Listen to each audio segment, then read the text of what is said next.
On est parti ? Allez, Carrément. Ouais. C'est votre premier podcast ? Bah, Oui, Comme non ça, oui. Comme Ouais. ça, oui. Un peu de radio ? non, on a fait avec la région. Ok. On est mais plutôt face caméra. Ok, une des face cam de quelques minutes. Ouais, dans l'entrepôt. Faudra qu'on remercie quand même Camille Fouché pour cette idée d'épisode. Ouais, tout à fait. Camille qui sera aussi dans la saison 6, elle est dans l'épisode spécial sport féminin, peu mis en lumière, qu'on a tourné à MBWay avec Camille Hermé et Bérénice Tabouret, je ne sais pas si vous les connaissez. Camille Hermé, c'est championne d'Europe d'escrime. Et Bérénice Tabouret, elle n'est pas loin de chez vous, parce qu'elle fait de la course, elle est championne de France de course au CR. Et elle travaille au truc de Ninja qui est en face de Régénère. Ouais. Je ne sais plus comment ça s'appelle. Ninja Warriors. Ninja Warriors. Non. Non, ça c'est le truc l'émission officiel, télé, ça. District 14. District 14. Bam. Ouais, tout à fait. Mais aujourd'hui, nous allons parler de vous, les gars, et de Régénère, qui a remplacé le grand entrepôt logistique de Decathlon à Mondeville. Il y a notamment le service de logistique circulaire qui m'intéresse, entre autres, mais c'est surtout ça. Et en même temps, je pense que c'est surtout ce que vous essayez de mettre en avant aussi, non ? Donc moi, de ce que je comprends, c'est que vous aidez les entreprises qui veulent se lancer dans la log, dans la réparation et la seconde vie de leurs produits, mais il y a quand même des zones d'ombre. Bref, on va essayer de parler un petit peu de tout ça, pour éclaircir un petit peu tout ce sujet. Ce que je propose, c'est qu'on commence directement par parler de vous. On va commencer par Alexandre. Alexandre, t'es qui toi ? C'est une bonne question. Non, ce que je peux te dire, et tu me dis si je suis trop long. On a du temps. On a du temps. Non, ce que je dis souvent, alors moi je suis l'aîné déjà d'une famille ou d'une fratrie de 5 enfants, voilà, avec 4 sœurs, ce qui a rythmé quand même pas mal mon enfance, puisque déjà l'aîné, beaucoup de monde après, et des sœurs plutôt studieuses, et moi plutôt le vilain petit canard, ou en tout cas souvent pas très scolaire, etc. C'est ce qu'on dit toujours, et ça je l'ai déjà dit dans ce podcast, celui du fond de la classe, c'est celui qui monte les entreprises. Et bah voilà, donc ça je l'ai compris tardivement. Mais non, pour le parcours, donc voilà, plutôt une enfance, on va dire, paisible, pas mal de déménagements, 2 parents qui sont profs, et donc on a pas mal bougé, Ouais. et ça s'est stabilisé au moment de la 4e. Voilà, donc j'ai posé moi plutôt mes valises du côté de Grandville, à Saint-Martin-de-Bréal. Ok. Et Voilà, peut-être que tu connais. encore, encore des mecs de la Manche. Et C'est fou, voilà. il y en a partout. Ils sont partout. Ils sont partout. Et donc non, par contre, pour rebondir sur ce que tu viens de dire, t'as raison. Donc moi je voulais arrêter mes cours en seconde, Ok. en 3e même. C'est ultra tôt. C'est ultra tôt. Ok. Parce que j'étais pas scolaire et depuis tout petit. Et j'ai posé ça à mes parents en 3e je voulais faire de la mécanique bateau. Voilà, on était à Grandville Ok. et c'était plutôt ce que j'avais envie de faire. Et ayant 2 parents qui soient profs, ils m'ont plutôt encouragé à continuer. Donc j'ai quand même fait une seconde qui a été laborieuse. Et ensuite j'ai fait plutôt des études techniques, donc première terminale, STI mécanique. Donc là j'ai commencé à mettre les pieds dans un atelier, à avoir un bleu de travail, etc. Et j'ai senti que c'était déjà plus ma tasse de thé. Ouais. Souvent on dit que les parents profs, forcément les enfants, c'est un peu de la triche, tu sais. Pour toi c'est pas le cas, c'était le cas pour. Ouais, alors j'avais des sœurs qui étaient plutôt pour tes sœurs, ouais. studieuses, Ouais. plutôt littéraires ou matheuses. Et moi j'étais plutôt littéraire, moins matheux. Prof de quoi en plus les parents ? Alors maman prof d'espagnol Ouais. et papa prof des écoles. Donc Du coup plutôt t'as pris allemand du coup ? Et du coup non, j'ai fait espagnol. Et ça pour le coup on m'a dit que c'était de la triche. Ouais, c'est de la triche. Normalement, c'est allemand. Bah ouais. Ouais, donc non, je sais pas parler un mot d'allemand. Mais voilà, donc j'ai continué et après le parcours il s'est enchaîné assez rapidement. Donc j'ai quand même fait mon bac, ça s'est plutôt mieux passé. Ouais. Et après j'ai fait un DUT en maintenance. Et là pour le coup je me suis retrouvé dans un truc trop technique. Ça veut dire que je me suis retrouvé à réparer des machines, à faire de l'électronique, etc. Et là je me suis de nouveau retrouvé dans quelque chose de trop décalé par rapport Ok. à ce que je voulais faire. Ok. Et peut-être ce qui a changé et orienté, c'est le premier stage. Donc stage d'études, non, mais stage de DUT. Donc première fois que je travaillais dans le monde de l'entreprise, dans le secteur pour lequel j'avais étudié. Et je suis tombé dans une boîte à Dupont-Isigny, à 40 ans, donc dans l'agroalimentaire. C'est là que commence le CV LinkedIn, je crois. Et c'est là que commence le Ouais, CV c'est- LinkedIn, ouais, tout à fait. Il a pas mis la première partie. Non, mais là, Ça, pour c'est la normal. petite histoire, je me retrouve avec une personne que je remercierai jamais assez, mais du coup qui était mon premier maître de stage. Tu peux mentionner. on sait Voilà, jamais. qui était Alain Le Goupil, Ok. pour le citer. Donc s'il travaille encore là-bas, voilà, je te remercie. Et qui me dit, voilà, je cherche un stagiaire, je sais pas ce que tu vas faire chez nous, mais j'ai besoin de quelqu'un qui m'épaule, je viens de reprendre le service. Et donc voilà, je découvre, je voulais pas un stage trop technique, Mhm. et donc je me retrouve dans cet environnement-là. Je fais mes 2 mois de stage, et il me dit, tu veux faire quoi plus tard ? Et donc revient cette fameuse question. Je lui dis, je sais pas, mais plutôt un poste à responsabilité, en tout cas c'est ce que je visais. Et il me dit, bah écoute, moi je te prends en alternance. Et trouve des études et je te prends avec moi. Et voilà, donc l'histoire elle commence comme ça. Je fais une licence, toujours trop technique, ça me plaît bien, je suis en entreprise, 3 semaines, 1 semaine. Il me prend en master 1, donc j'ai réussi à rentrer à l'IE, à Caen. par la petite porte, parce qu'à l'époque, pour rentrer de la licence au master, c'est complexe. Il y a 3 places, je crois, pour X personnes qui postulent. Ouais. Et voilà, je fais un oral avec 3 personnes qui me déstabilisent. Je sors de là, je me dis, wow, c'est C'est terrible. mort. Je À suis l'IAE, jamais ils aiment pris. bien les profils un peu originaux. Ouais, alors ce qui était drôle, c'est qu'à cette époque-là, dans ma classe, j'ai un autre gars qui veut faire l'IAE, Ouais. qui a un dossier scolaire béton. Et je me dis, bah, c'est sûr, il y a trop peu de place, mais je passe quand même l'oral. L'oral, vraiment, pour moi, il se passe mal. En tout cas, je tombe face à un jury de 3 personnes qui me dit, avec un jeu de rôle, dont un qui me parle en anglais alors que je ne sais pas parler anglais. En bref, c'est une cata. Et je ressors et je me dis, bon, bah, cette fois, le parcours, il s'arrête là. Et finalement, bah, non, je suis pris à l'IAE. Je fais mon Master 1 toujours chez Dupont-Désigny. Et en Master 2, je change d'entreprise, puisque je commence à avoir des choses différentes en cours, je commence à avoir du management, etc. Mhm. Et voilà, donc je pars dans l'automobile, puisqu'à l'époque, PSA. Forestia dans un premier temps. Ouais. Je suis persuadé que je veux faire de l'amélioration continue et que c'est ça qui va me plaire. Donc voilà, que je vais travailler des méthodes de travail, etc. Ouais. Ça me plaît à mort, mais finalement, c'est pas la suite que je vais donner. C'est 1 an et demi, non? Je fais 1 an chez Forestia. Ouais. Ils veulent m'embaucher pour être superviseur de production, mais je me vois surtout pas manager dans ces conditions-là à l'époque. C'est très strict, c'est des horaires bien particuliers, et c'est un environnement de travail bizarre. Et à l'époque, moi, je veux voyager, puisque je viens de faire 3 ans d'alternance. J'adore ce que je fais. Je suis avec ma copine, moi, depuis 20 ans. Maintenant, à l'époque, ça faisait moins. 23 ans, elle aime pas que je dise ça. Il n'y a pas de bague au doigt. Y a pas... Ah non, alors ça... Je sais pas Alors, comment ça, t'as j'y fait. travaille. Non, j'y travaille. Voilà. Ouais, petit à petit, ça va. Il essaye d'organiser mon mariage. Oui, Ouais. c'est à peu près ça. Mais du coup, voilà, donc elle me dit, bah, avant de partir à l'étranger, attends-moi. Je finis mon alternance, elle bosse en RH. Et donc, il lui reste 1 an et demi. Et donc là, effectivement, je travaille chez PSA à Paris. Donc, je pars sur la région parisienne. Je rentre par la petite porte chez PSA et ça se passe très bien. Et au bout de 2 ans et demi là-bas, je démissionne et je pars en Angleterre pour apprendre Oui, j'ai vu l'anglais. à Leeds, non? Ouais, Manchester dans un premier temps. Ouais. Je pars 5 mois, donc école d'anglais. Donc je mets toutes mes économies pour me payer mon école, mon voyage et apprendre l'anglais. Ouais. Et finalement, je rentre dans la vie étudiante que j'ai jamais pu vivre avec l'alternance. Et donc bah là, c'est 5 mois d'apprentissage d'anglais. T'en penses en quoi, toi, de Angleterre. l'alternance, globalement? Ah bah moi, j'ai adoré, je le recommande. Ouais. Et d'ailleurs, on prend tous les ans avec Bastien des alternants ou des alternantes. Mais en tout cas, moi, ça me correspondait bien. Donc c'est quelque chose que je peux faire que la promotion de ça. Ouais, surtout que toi, tu disais que t'étais pas très scolaire. Donc, Moi, c'était vraiment... l'école m'intéressait parce que je voyais ce que j'allais pouvoir mettre en place en entreprise. Donc voilà, moi, ça m'a captivé et c'est vraiment un truc que j'ai adoré. Et du coup, l'histoire, on va aller jusqu'à Régénère, tu vois. Ouais. On s'arrête juste à Régénère. Là, on est en Angleterre. Donc là, on est en Angleterre. J'y passe... Je fais un VIE, donc le contrat international. Ok. En fait, c'est mon plan de base, c'est de trouver ce type de contrat. Donc je suis en Angleterre, je fais mes 5 mois, ma copine me rejoint, et on se dit, bah, qu'est-ce qu'on fait? Est-ce qu'on reste en Angleterre Et donc je cherche ce fameux contrat. Ouais. Il y a un site internet qui s'appelle CV Web, où tu peux trouver des offres, c'est vraiment le site spécialisé. Ok. Je postule pour partir, alors je voulais plutôt des destinations exotiques. Je regarde tout ce que je peux trouver, je suis pas pris. Et donc on est contraint de rentrer en France. Et quand on rentre, je me dis, il faut qu'on rentre plutôt dans une grande ville pour que je puisse ne pas perdre ce bagage anglais. Et donc à l'époque, je me dis, bah, la solution dégradée, c'est tu trouves une boîte qui va pouvoir te faire voyager un peu partout en Europe. Et donc on rentre à Paris, je suis pris dans une boîte qui finalement m'envoie en Angleterre pendant 2 ans. Donc je repars, et donc là on fait 2 ans dans cette boîte-là. Boîte aujourd'hui pour laquelle ça s'est bien passé, mais je comprenais rien à ce que je faisais du support informatique. Ouais. Donc voilà, pour moi c'était l'opportunité de bosser en anglais. Donc ça c'était super, mais vraiment techniquement dans ce que je faisais, c'était très douloureux pour moi, et c'est une boîte qui a voulu m'embaucher après pour partir à Singapour, pour te dire, pour la petite histoire. Et non? Mais vraiment, je me demandais pourquoi ils voulaient m'embaucher. Ouais. Et non, je me projetais pas du tout dans ce que je faisais. C'était trop dur techniquement. Bon voilà, si tu connais un peu le support informatique, c'était corriger des codes toute la journée. Ouais. Et c'était quelque chose qui n'était pas fait pour moi. Ok. Voilà, et donc à ce moment-là, on se pose la question, est-ce qu'on rentre en France? Si oui, où? Est-ce que c'est à Caen? Et avec tout le parcours que je viens de te raconter, on est pas mal bougé. On a eu 2-3 événements dans la famille qui ont fait qu'on a eu besoin de se rapprocher. Et donc on s'est posé, on s'est dit, on rentre à Caen. Si on est pris tous les deux, on rentre. S'il y en a un des deux qui est pris en Angleterre, on reste en Angleterre. Ok. Voilà, donc on cherche tous les deux du boulot. Je tombe pour Decathlon, je vois une offre. Je savais pas que Decathlon avait une logistique. En tant que quoi? Alors t'as raison, ce que je cherche à l'époque, c'est ça y est Alex, t'as bougé, t'as fait beaucoup de trucs, Ouais. mais t'as rien construit. Mais je l'avais fait volontairement. Je voulais pas m'engager ni personnellement, ni dans une entreprise. Je voulais vraiment être libre et pouvoir faire plein d'expériences. Et là j'ai 28 ans je crois, et je me dis bah tiens, ce serait génial que tu puisses trouver une boîte où tu vas pouvoir construire un bout de parcours.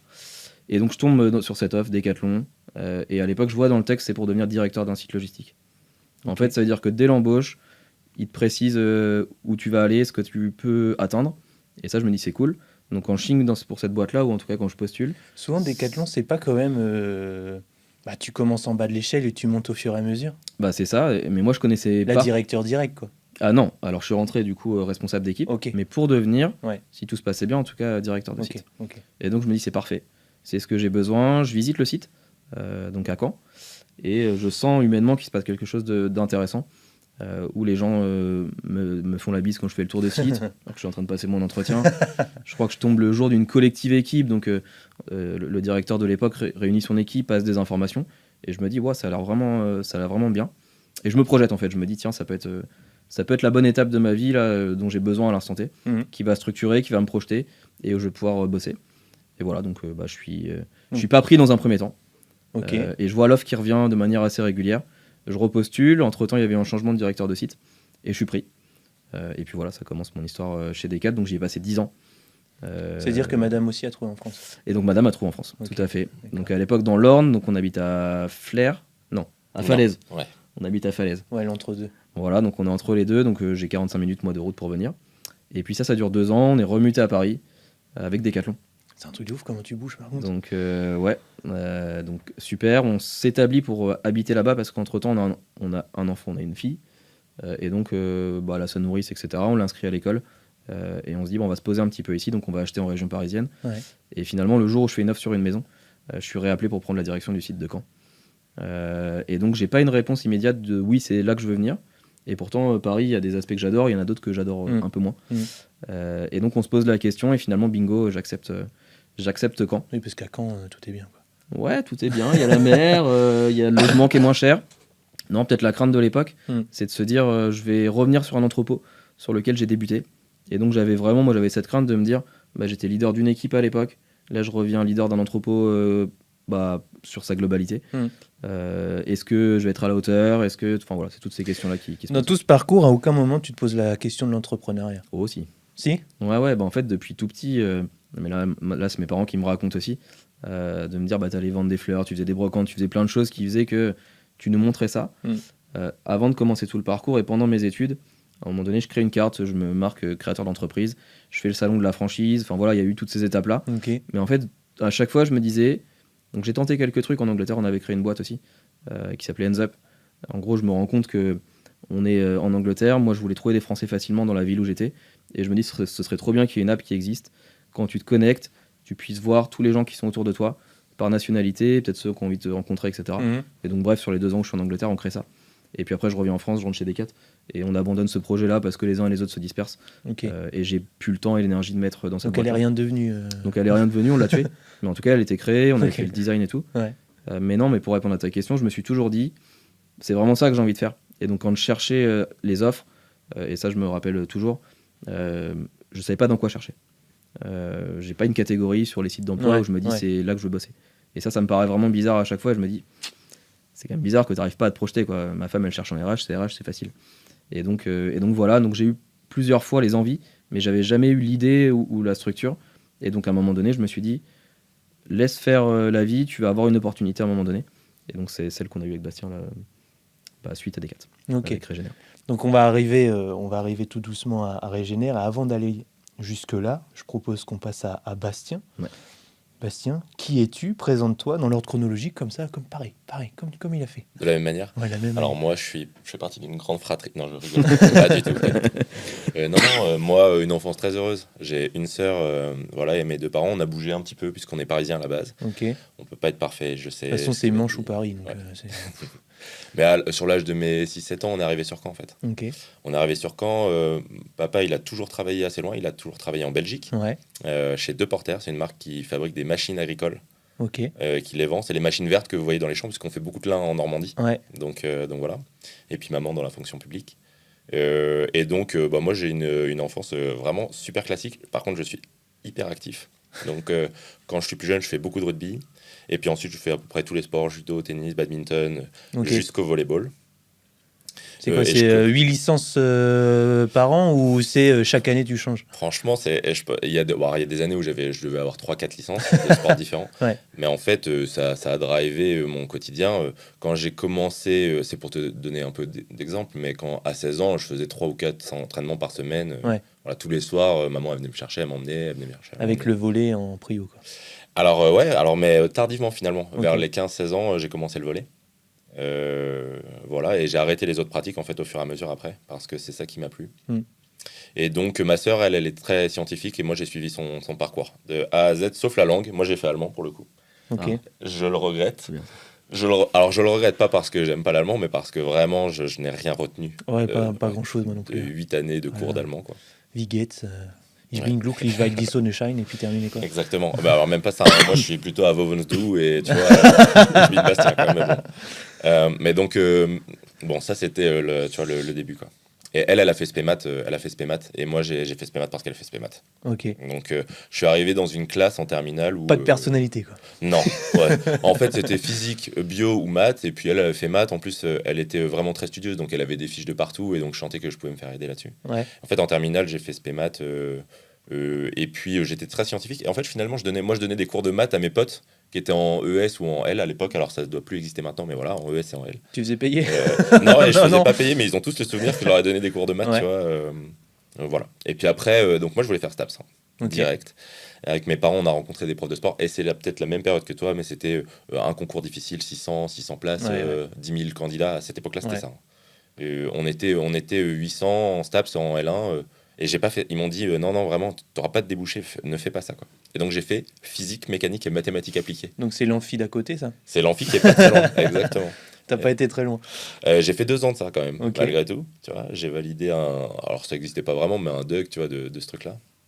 Mais c'était 16 heures de maths par semaine. C'était 8 heures d'analyse. Alors en maths, il y a deux matières connues, hein, c'est algèbre, analyse. Ouais. Et l'analyse, pour ceux qui sont... Alors ceux qui sont algèbre, c'est très simple, hein, c'est des additions, mais l'analyse, c'est très costaud, c'est très poussé. Donc, voilà. Et donc ça m'a pas du tout plu, hein, les 2 années. Mais les 2 années au volleyball, on était une équipe de jeunes à Luxembourg, on montait en National 3, tu vois. Donc j'ai consacré ces 2 années d'études à faire vraiment beaucoup de sport. Donc j'étais en sportif de haut niveau avec les handballeurs, avec les hockeyeurs à la fac, et je m'entraînais avec la prof du SUPS, avec la directrice du SUPS à l'époque, Marie Savaroc. Et donc on a fait une aventure sportive. Et puis après, j'ai dit à mes parents, en fait, peu importe que vous le vouliez ou non, mais je vais faire STAPS. Et donc là, je repars en STAPS. Mon management? Alors non, en STAPS, moi, j'ai fait classique, éducation et motricité. Après, j'ai fait une double licence. Donc, j'ai eu une licence éducation et motricité. En année de Master 1, j'ai fait une 2e licence, qui est la licence entraînement sportif. Et j'ai fait un Master 1 éducation et motricité. Et ma dernière année d'études, ils ouvraient EPAPS. C'est éducation physique et activité sportive santé.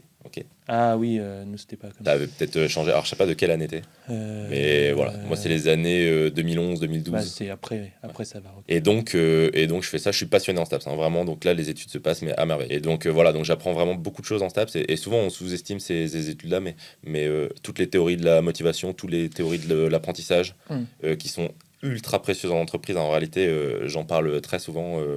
En fait, j'apprends ça à cet endroit-là. Et ça me passionne. Et dans le même temps, je créais mon auto-entreprise. Donc à l'époque, on disait auto-entrepreneur, peut-être maintenant c'est un petit peu différent. Et ça s'appelait Prépare-toi.com. C'était un site internet qui permettait à des gens de faire appel à moi pour avoir une préparation physique dans un calendrier, etc. On est à l'époque où les salles de muscu Basic Fit n'existent pas, et les autres non plus. Je sais pas si je dois en citer 3, mais voilà. Ça n'existe plus. Enfin, ça n'existe pas, et il y a que 3 ou 4 salles dans Caen, et c'est des salles qui sont relativement chères. Hein, donc c'était, voilà, il y a pas Garmin qui existe, il y a pas toutes les applis. Le running n'est pas aussi développé que maintenant.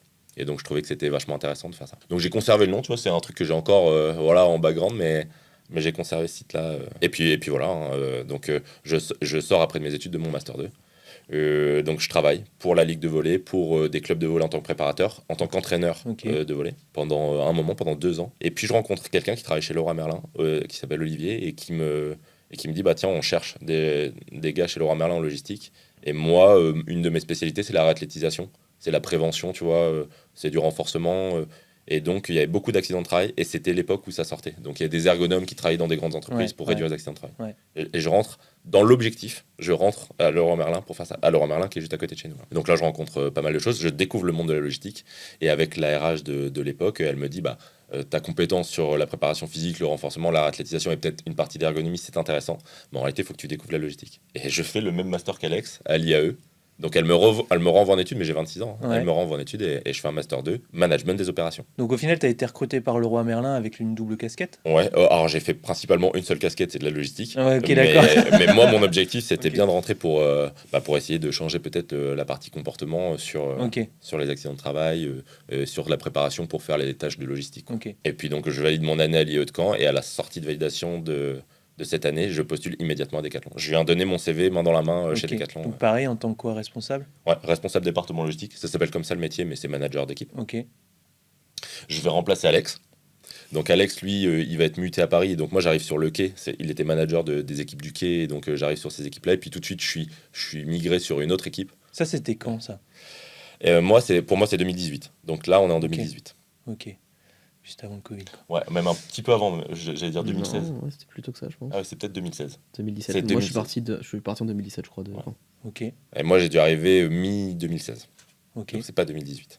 2018, non, c'était autre chose. Et puis après, donc moi, je fais mon parcours à l'intérieur de l'entrepôt de Caen. Donc il y a plein de métiers différents, mais voilà, j'arrive jusqu'à une proposition au bout de 3 ans, devenir directeur adjoint à Rouvigny, qui a un site mécanisé.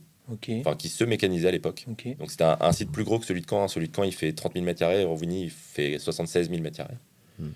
Donc c'est des gros sites, et c'était un bâtiment qui se transformait, donc qui se mécanisait. Et donc ma mission à Rouvigny, ça a été d'accompagner ça, avec toute une équipe, hein. On était vraiment beaucoup à Rouvigny.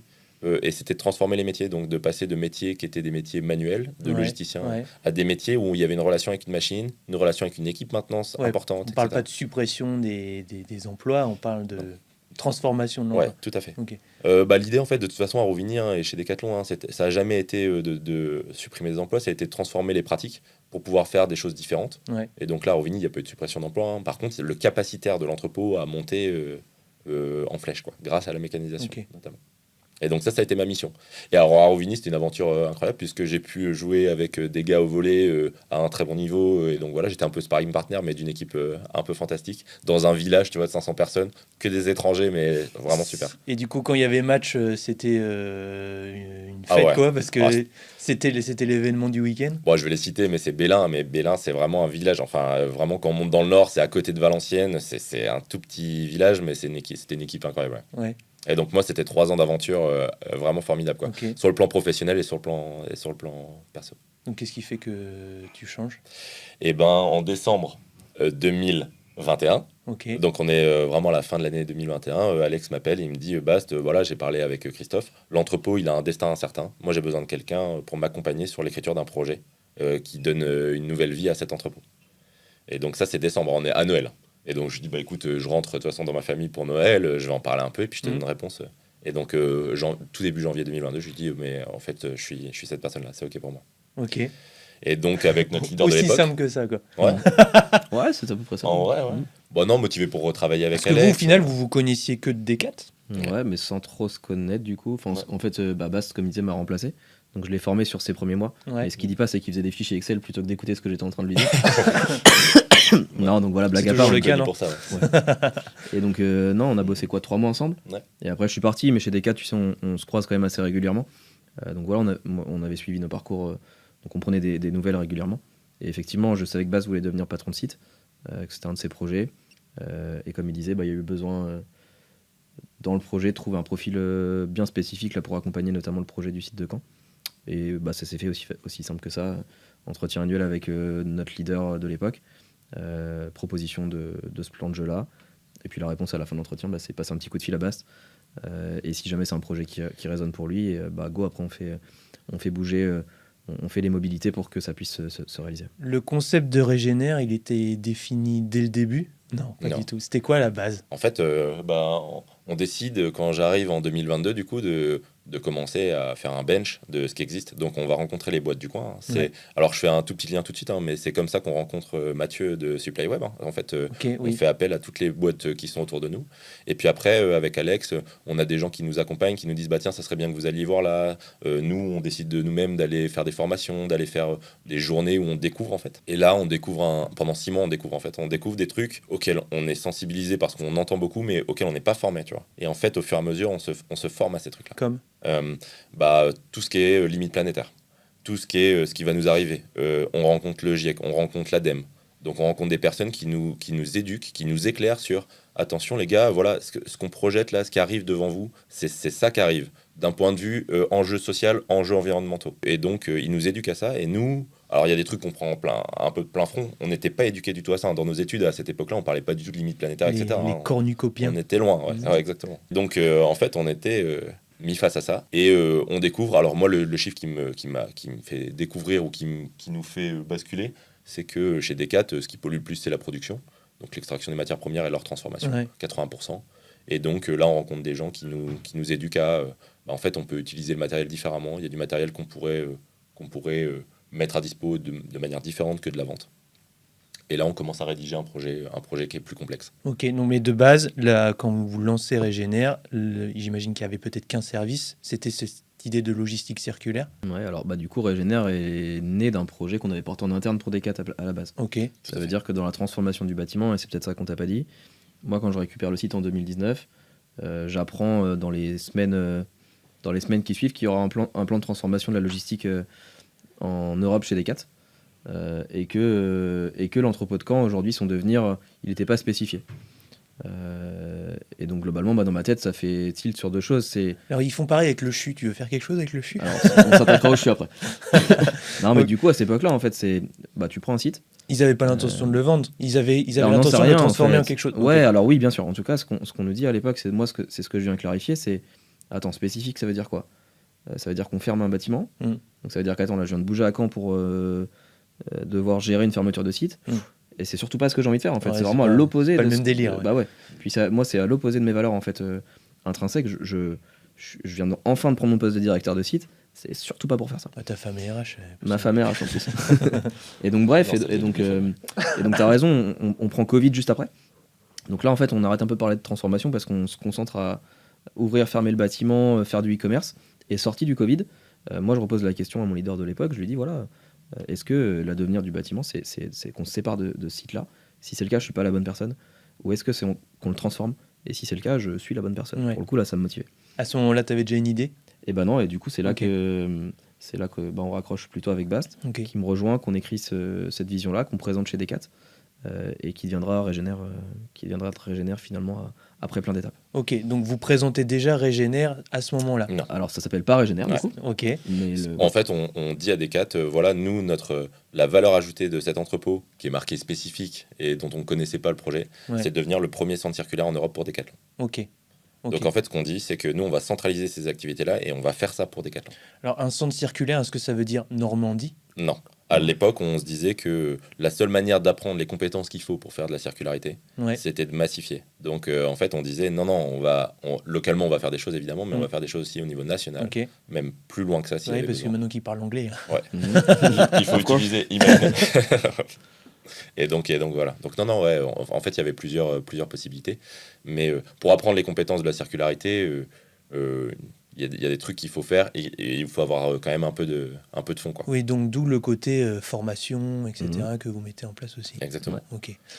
Inhérent au projet, en fait. Obligatoire au projet, puisque c'est des compétences qu'on ne maîtrisait pas à l'époque. Et donc, il fallait forcément avoir une unité qui nous permet de transformer, d'apprendre. Moi, la grande question que je me pose, c'est, par exemple, vous proposez de faire de la location plutôt que de la vente. Je fais pourquoi... En fait, comment on fait appel à vous? Pourquoi on ferait appel à vous? Quelle est la valeur ajoutée que vous apportez? Pourquoi, je sais pas, un magasin, par exemple, vous vous adressez à des mecs qui vendent des vélos, par exemple. Je prends le vélo, c'est l'exemple le plus facile. Pourquoi ils le feraient pas tout seul? Qu'est-ce que vous apportez en plus? Là, en tout cas, on s'est beaucoup posé la question de l'offre. Tu vois, qu'est-ce qu'on met en avant? Est-ce qu'on se dit juste entrepôt circulaire?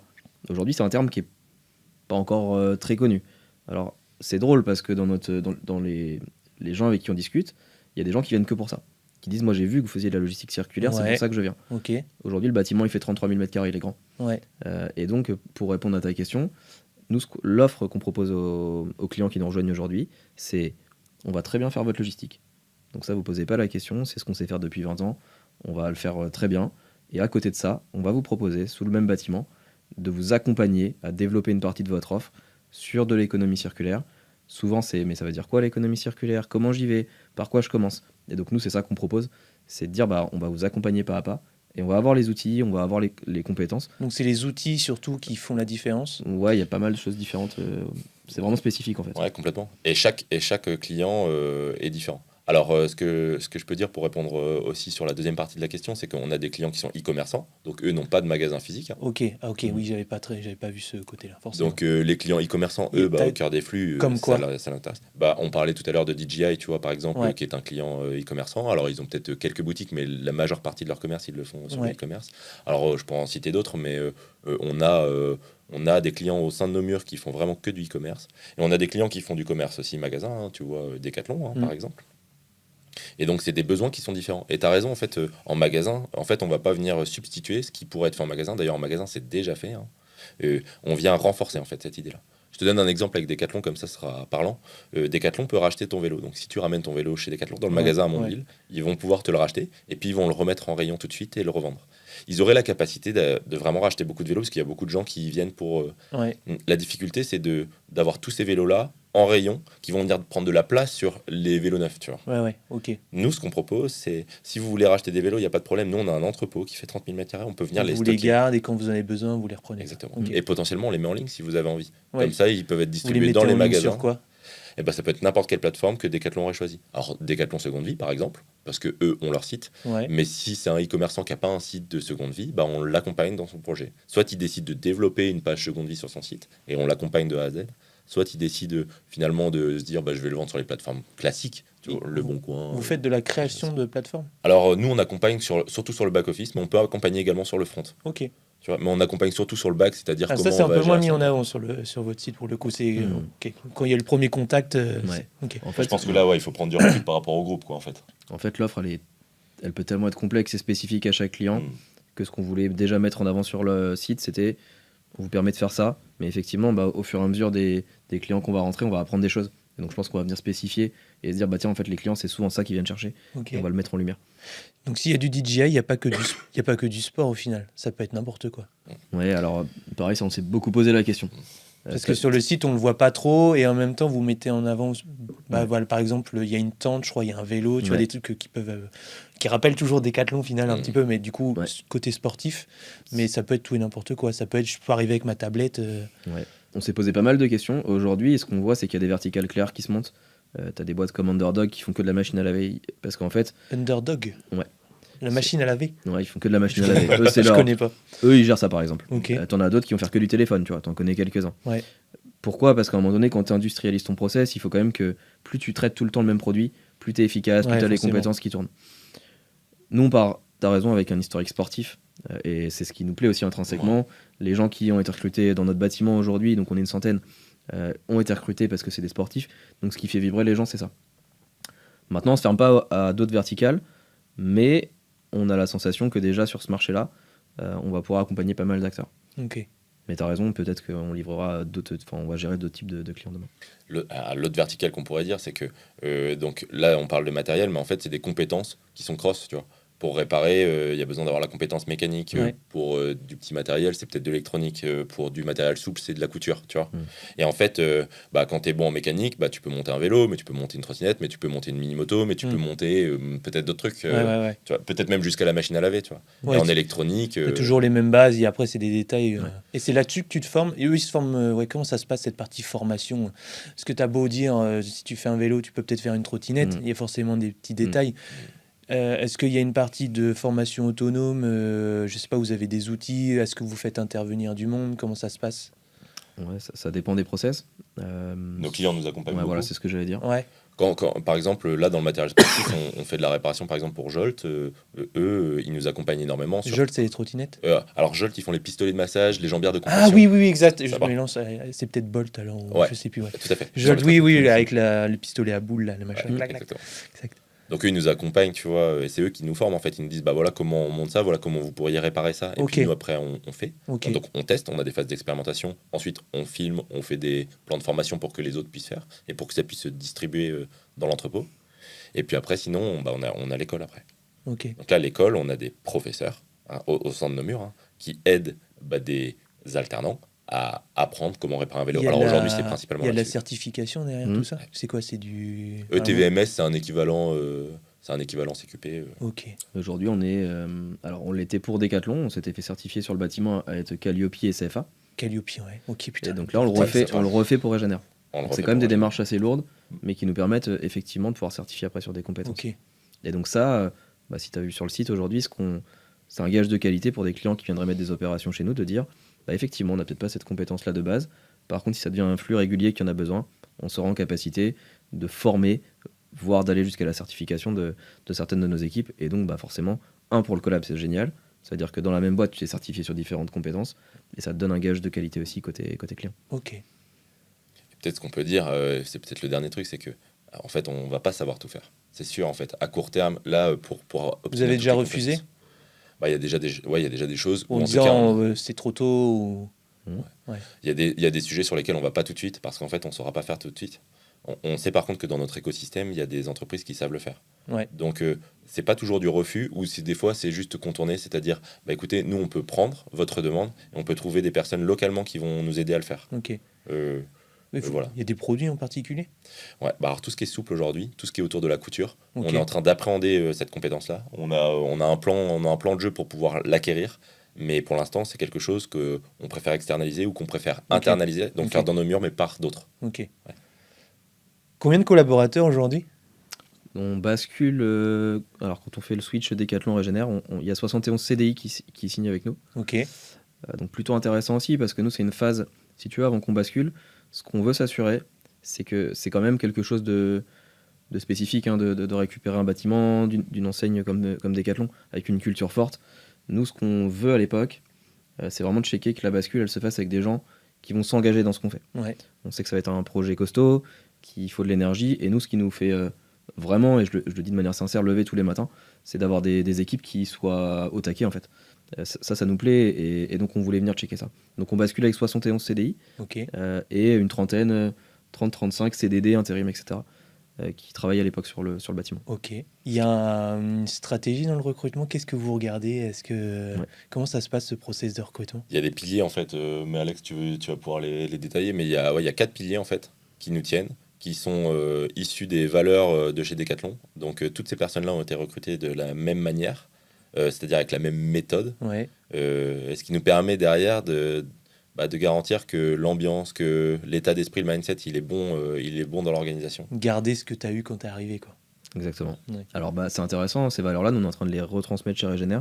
Ça veut dire qu'on part avec un historique, qui est celui de Decat, qui est des valeurs qui nous plaisaient bien, mais on n'a pas envie de faire un copier-coller non plus, c'est une histoire différente. Donc on voulait pas renier notre passé, mais on veut aussi pouvoir écrire quelque chose de nouveau.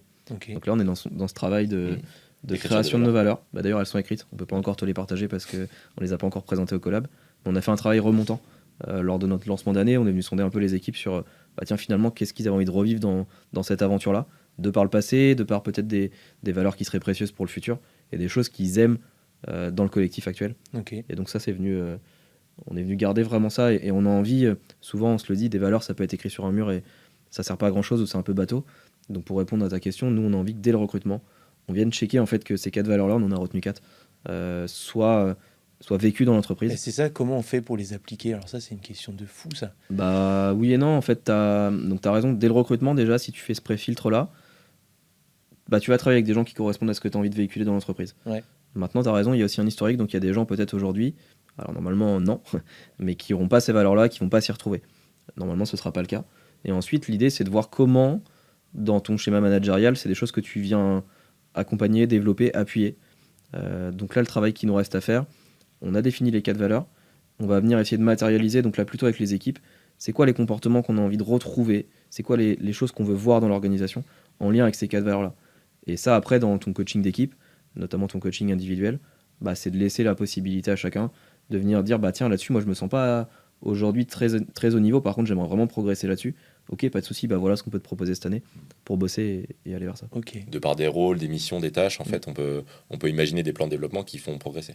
Ce qu'on peut dire avec Alexandre, c'est qu'un truc que nous, on conserve parce qu'on y croit, c'est le système de management qu'on a découvert chez Decathlon et qu'on a appliqué chez Decathlon. De toute façon, il ne faut pas trop s'en éloigner. C'est good place to work Decathlon, donc c'est normal que vous en appreniez un maximum. Et dans ce que dit Alex, ça veut dire qu'il y a des rôles dans l'organisation qui sont là pour coacher. Et c'est 12 entretiens par an, 12 entretiens, un tous les mois avec tous les coéquipiers. Okay. Donc c'est des choses qui sont voilà, qui sont ancrées chez nous et qui sont vraiment très importantes, qui nous permettent de suivre et d'avancer en équipe en fait. Ok. Quel est votre rôle à chacun? Alors il y a aussi un troisième associé, mais là, en gros, ton rôle à toi, par exemple, Alexandre, c'est quoi? Aujourd'hui, alors c'est drôle, enfin c'est drôle, non. Mais la question, quand Bast est arrivé, son rôle était très clair. Ça veut dire qu'il venait pour écrire la vision. Ok. Maintenant, cette vision-là, elle est donc elle est un peu plus, elle est elle est rodée, ouais. Et déjà à ce moment-là, en fait, on s'est dit, ça pourra pas marcher comme ça. Non. Parce que en fait, on prend de l'énergie à des endroits aussi similaires. Donc déjà, on a un rôle aujourd'hui chez nous qu'on appelle coach, mais on coach chacun. Ouais. Une partie de l'équipe encadrement, voire de rôles spécifiques dans l'organisation. Donc là, on a entre 6 et 10 personnes qu'on voit tous les mois, avec lesquelles on accompagne à écrire les stratégies. Et après, moi, les 2 rôles principaux que j'ai pris, c'est la partie plutôt commerce, on va dire amont, donc identifier avec qui on a envie de travailler, pourquoi ce sera intéressant de le faire, et la partie plutôt support communication. Donc là, accompagner Bastien, accompagner le reste de l'équipe communication dans comment on communique, c'est quoi nos stratégies, etc. etc. Ok. Donc ça, c'est les 2 rôles principaux que j'ai en plus du rôle de patron, on va dire, de l'entrepôt et de l'entreprise. Et au final, avec qui vous avez envie de travailler? Alors déjà, je sais pas si on a envie de travailler avec les mêmes personnes tout le temps. Moi, ce qui me tient à cœur, c'est de travailler avec des gens qui m'inspirent. Ouais. Si je pouvais choisir, c'est que les gens avec qui je travaille, c'est des boîtes où je me retrouve aussi dans les valeurs, des boîtes qui aient le même sens que celui qu'on a écrit pour Régénère, et des gens avec qui on va grandir, avec qui on va faire des choses. Ça, ce serait moi mon idéal. Donc peut-être que dans notre parcours, au tout début, tu vois, on s'était rapproché de boîtes comme le Slip Français, ouais. Des boîtes, moi je les cite souvent, comme Respire, des boîtes qui incarnent quelque chose. Moi, ça, c'est des gens avec lesquels j'aimerais bosser, tu vois. C'est des... Un peu les licornes françaises, quoi. Ouais, et puis des boîtes qui bougent les lignes, qui communiquent bien, ouais. Qui sont agiles, qui inspirent, en fait. Voilà, je crois que c'est ça le terme qui est intéressant. Et toi, ton rôle, du coup? Ouais, sur la question des rôles. Donc, j'ai un rôle de coach, comme il a dit. Ouais. Et puis après, moi, j'ai une appétence un peu technique. Donc, si Alex, il trouve des personnes qui sont intéressées par ce qu'on fait, généralement, moi, je fais le deuxième rendez-vous où j'essaie d'imaginer tout ce qu'on pourrait faire pour elle. Donc, ça va, des fois, ça va assez vite. Enfin, moi, j'arrive à assez vite transformer. Tiens, qu'est-ce qu'on pourrait faire de ce matériel-là? Qu'est-ce qui est louable? Qu'est-ce qui est pas louable? Qu'est-ce qu'on pourrait vendre en seconde vie? Qu'est-ce qu'on peut réparer, etc. Et puis ensuite, j'essaie de le formaliser un petit peu, tu vois, donc d'écrire le process qu'on pourrait mettre en place dans l'entrepôt, d'essayer de mettre les équipes en énergie sur ce process, et puis de modéliser d'un point de vue financier, tiens, c'est quoi? Parce que notre promesse, c'est quand même que en fait, ces business-là, si on arrive à faire pivoter certaines marques, qu'elles s'en sortent, tu vois, qu'elles continuent à vivre en tant qu'entreprise, tu vois. Et que ça vienne pas dégrader leur service, que ça vienne plutôt renforcer la renta de ces entreprises, tu vois. Okay. Donc ça, c'est d'un point de vue rôle. Et puis après, avec qui je veux travailler, de la même manière avec Alex, moi j'aime travailler avec des gens qui m'inspirent, ou avec des gens qui ont de l'énergie à revendre sur des sujets qui nous dépassent un peu, tu vois, sur les sujets environnementaux ou sociétaux. Tu vois, par exemple, une de nos lignes directrices, c'est de rendre les métiers intéressants, tu vois. Nous, moi j'ai connu de la logistique, on a connu des entrepôts, il y a encore des logisticiens aujourd'hui, où il y a des personnes qui arrivent dans l'entreprise, elles font la même tâche de manière répétée, tous les jours, tous les ans. Et donc ça fait 10 ans qu'ils font exactement le même truc, tu vois. Ouais. Nous, ça, on se l'interdit, tu vois, aujourd'hui. Enfin, aujourd'hui, dans notre organisation, Hop. Désolé d'interrompre cet épisode de qualité, mais il faut que je vous tease quelque chose d'important.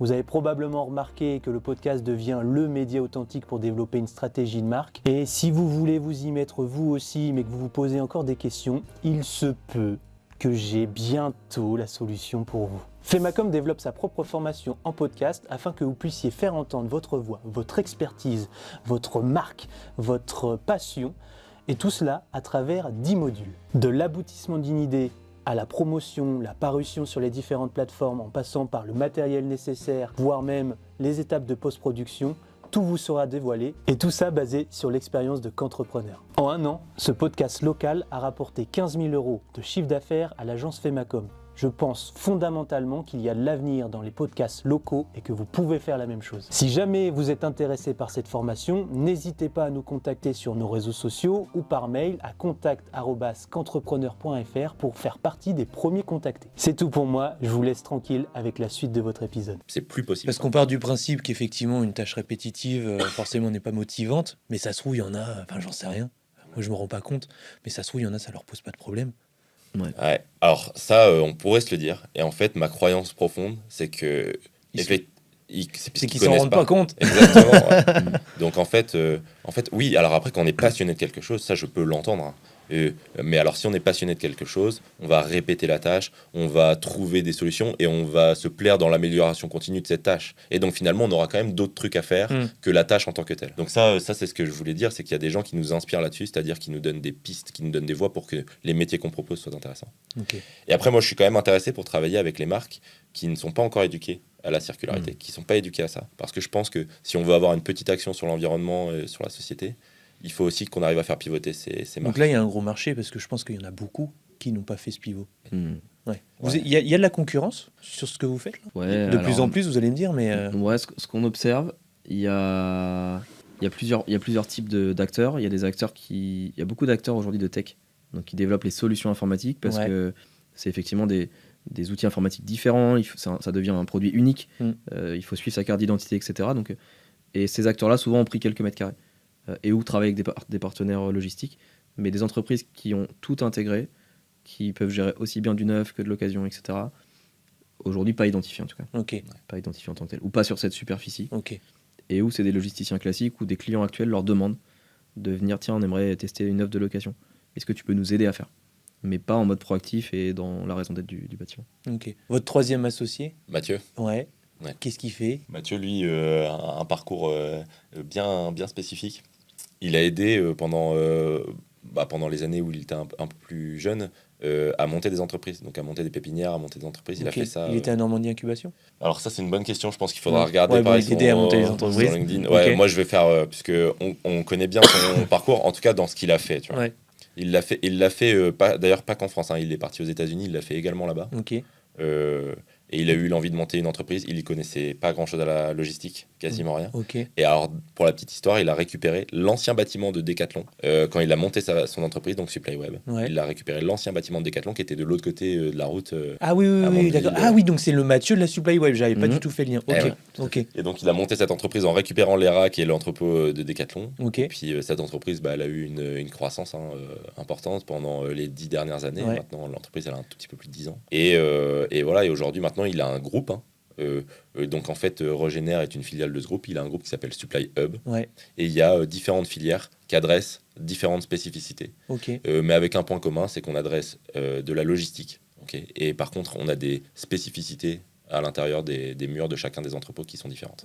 Voilà, Mathieu. Très sportif aussi. Alors en fait, quand on l'a rencontré, c'est vraiment quelqu'un de très simple, très accessible. Et en fait, c'est quelqu'un qui nous a accompagnés.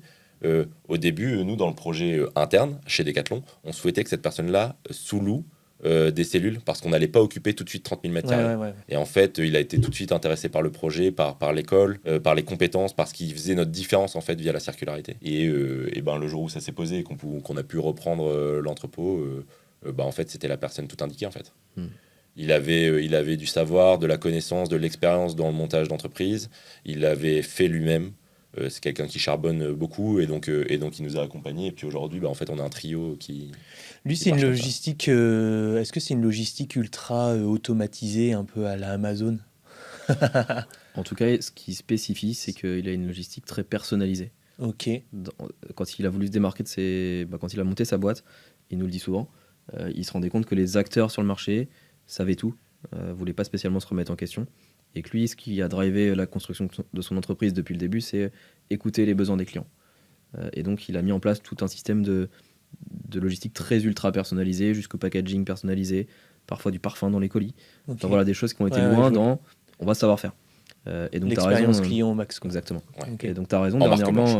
Dernièrement, il y a une partie d'automatisation sur une partie des produits. Donc, d'ailleurs, c'est la même techno que chez Decat qui est utilisée.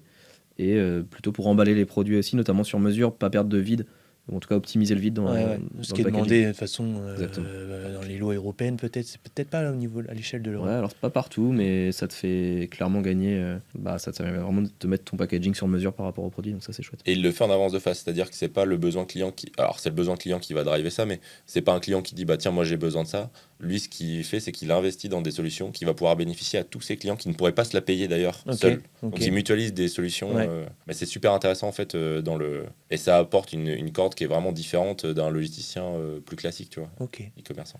Ah tiens, ça faisait partie de mes questions, ça. Aujourd'hui, alors là, finalement, Regener, du coup, ça fait combien de temps ? Août dernier. Donc, août dernier.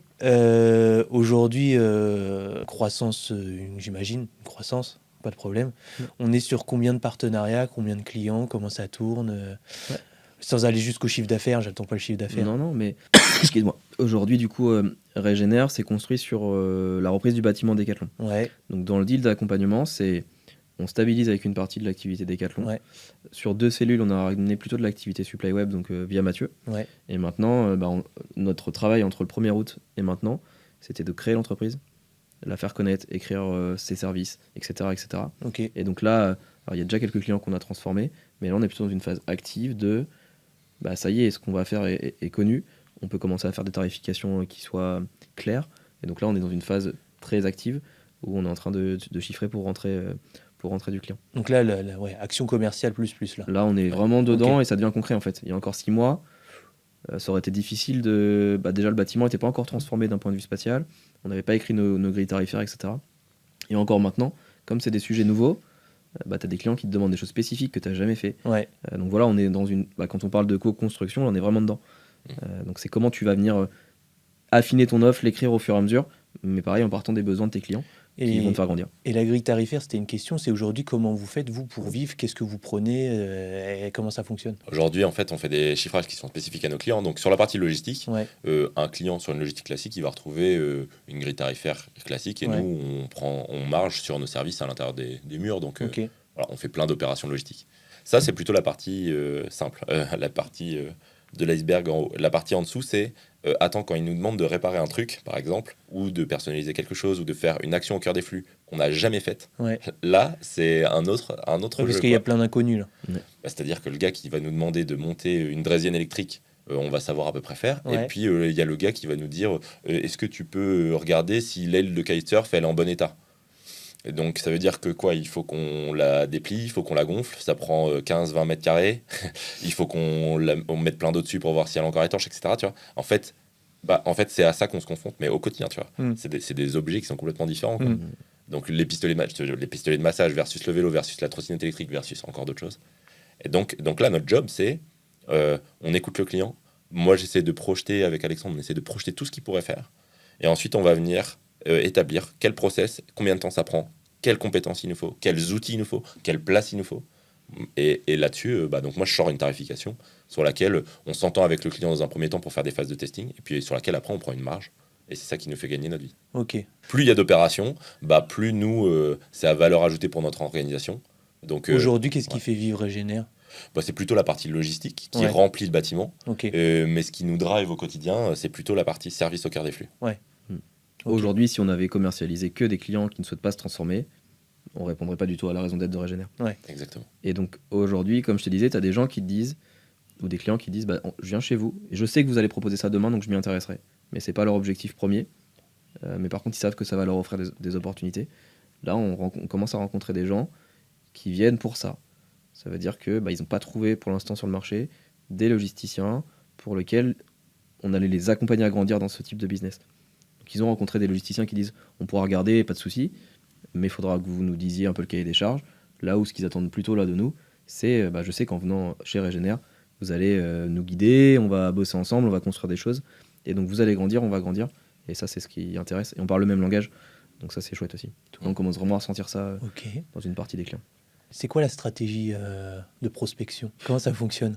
Alors, la stratégie s'appelle Alexandre et il regarde un petit peu tout ce qui existe. Non, alors pour faire peut-être simple, on a travaillé sur un site internet qui est sorti. Bien sûr. Donc ça permet d'avoir du lead d'entrant et surtout ça permet quand on est face à un client de lui dire voilà, regarde notre offre, elle est disponible, elle est écrite. Et puis Alexandre, lui, il est très actif sur les réseaux connus, donc sur LinkedIn notamment. Mais notre première approche, c'est une approche d'intérêt. Donc moi souvent je lui dis, mais lui il le fait déjà largement plus que moi. Tiens, telle marque et telle marque, elles me plaisent, ce qu'elles font, ça nous intéresse. Et donc notre première approche, c'est plutôt de comprendre ce que la marque fait. Et donc ça nous est arrivé des tas de fois de rencontrer des personnes avec lesquelles on va certainement jamais travailler. Mais simplement le fait d'avoir échangé, ça nous a inspiré, ça nous a montré qu'est-ce que la marque mettait en avant, et donc ça nous permet derrière, par contre, quand on rencontre peut-être d'autres marques qui font à peu près la même chose, de y aller et de se dire attendez, on peut travailler pour vous, on peut proposer des services au cœur. Ouais, moi je suis peut-être encore naïf, c'est des choses qu'on découvre aussi sur nos métiers. Donc effectivement, assez naturellement, ça s'est mis en place. Pour moi, tant qu'on n'avait pas un site internet qui était quel et une offre qui soit claire, une communication qui est en route, pour moi, c'était vraiment un frein de ne pas se donner de chance d'être connu et de pouvoir. Ouais, bien sûr. Maintenant, je crois beaucoup que, on le dit souvent, une entreprise qui fait déjà bien ses services de base, mais qui offre pour moi un plus. Donc là, moi, je parle plutôt dans le relationnel, dans le bouche à oreille, dans la spécificité du projet et sa raison d'être. Je crois vraiment que c'est ça qui va nous faire petit à petit être identifié comme un acteur spécifique. Et puis voilà, moi je dis toujours qu'une entreprise, c'est aussi les gens qui constituent cette boîte-là qui vont en faire la richesse. Donc je crois vraiment que ça va être l'autre axe de différenciation. De toute façon, vous allez voir après être passé sur le podcast. Voilà, ça va déjà. non, mais alors stratégie numéro 1, c'est le podcast. Ouais. Non, mais à chaque fois que des gens. Tu sais que j'ai regardé, il y a un podcast sur la logistique circulaire. Ouais. Comment ça s'appelle je l'ai noté en plus. We are circular. Ah ouais. Bon, il y a plein de trucs. Je l'ai bien avec l'accent. Qui donne la parole aux acteurs de l'économie circulaire. Ah ouais. Donc tu vois, il y a des trucs qui existent. Faut peut-être passer dedans.